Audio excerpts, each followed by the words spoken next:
Hello everyone. जैसे हमारे शरीर के अंदर 75% पानी यानी वाटर होता है, ऐसे ही जब पानी कहीं लंबे टाइम के लिए रुका होता है तो उसमें काई जम जाती है या कोई एल्गी जम जाती है। उसमें काई जो जमी होती है उसे ब्लैक एनर्जी कहा जाता है। वैसे ही हमारी बॉडी के अंदर भी जो 75% वाटर है वह भी कहीं ना कहीं रुका होता है बहुत लंबे समय से। तो क्या होता है, इसे आप ऐसे समझ सकते हो कि वहाँ पे ना हवा पहुँचती है, ना प्रकाश कोई पहुँचता है, ना सांसों के द्वारा जो एनर्जी हमें पहुँचानी चाहिए वो नहीं पहुँचती, क्योंकि पानी वहाँ कहीं रुका हुआ है जिस वजह से वहाँ काई जम जाती है और कुछ समय बाद उसमें आखिर कोई जीव ही अपना घर बना लेते हैं। तो हम क्या कर सकते हैं, हम उनको एक कमांड दे सकते हैं। तो हमें ऐसे बोलना चाहिए कि अगर मेरे शरीर में कहीं भी कोई अनचाही एनर्जी आई है, जो कि चेतनाएँ आई हैं, और मैं उन्हें एक कमांड देती हूँ कि मेरे शरीर में से वह निकल जाए और प्रेम प्रकाश में बदल जाए। इसके अलावा एक और है जो सिर्फ एक कमांड देने से भी यह काम हो सकता है।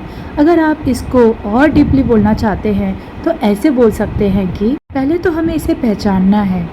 ठीक है, कैसे पहचान सकते हैं? अगर ये चेतनाएँ आई हैं तो हमारे अंदर एक ब्लैक एनर्जी जो वहाँ पर बैठी हुई है बहुत सालों से, तो हम उसे कमांड देंगे कि आप प्रेम प्रकाश में बदल जाएं और अब आगे बढ़ जाएं। आपको एक कमांड देते हैं कि हमारे शरीर को अब छोड़कर चले जाएं और प्रेम प्रकाश में बदल जाएं। वह सच्ची चली जाती है। और अब हम एक तरीका और बताते हैं जिससे हमें पता चलेगा कि हमारे अंदर की कौन सी एनर्जी स्टक है।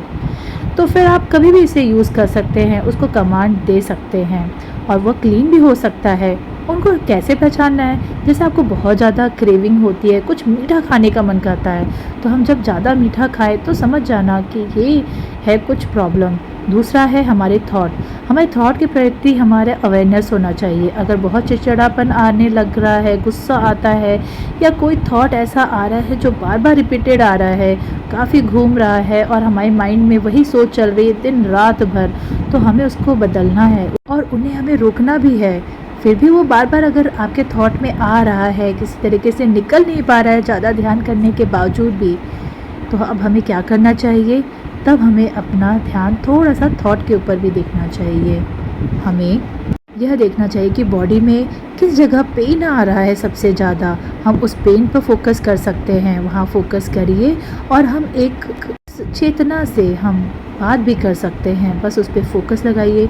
तो थॉट्स को या चेतनाएं अगर दिखती हैं कई बार, तो कई बार नहीं दिखाई देती हैं, तो इसका मतलब हम एक सोच के द्वारा, एक ज्ञान के द्वारा सबसे पहले यह बोलना है कि जो मैं हूँ वह आप भी हो।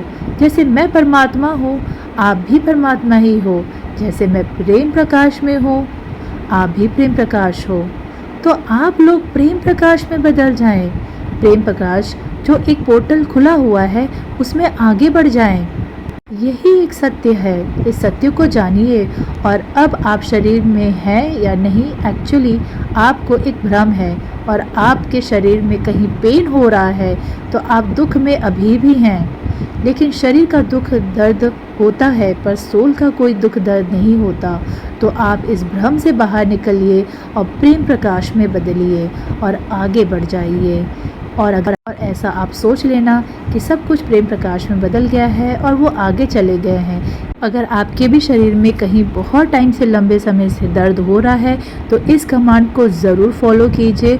आंख बंद करके इसी कमांड को फॉलो कीजिए। आप देखेंगे आपको काफ़ी अच्छा रिजल्ट मिलेगा ही, क्योंकि कई लोगों ने इसे आजमाया है और सच में फ़र्क पड़ता है। अगर आपको भी एक्सपेरिमेंट करना है तो ज़रूर करिए और साथ ही साथ अगर फ़र्क पड़ा है तो प्लीज़ कमेंट ज़रूर करिएगा। मैं आपकी कमेंट का इंतज़ार करूँगी। Thanks for watching.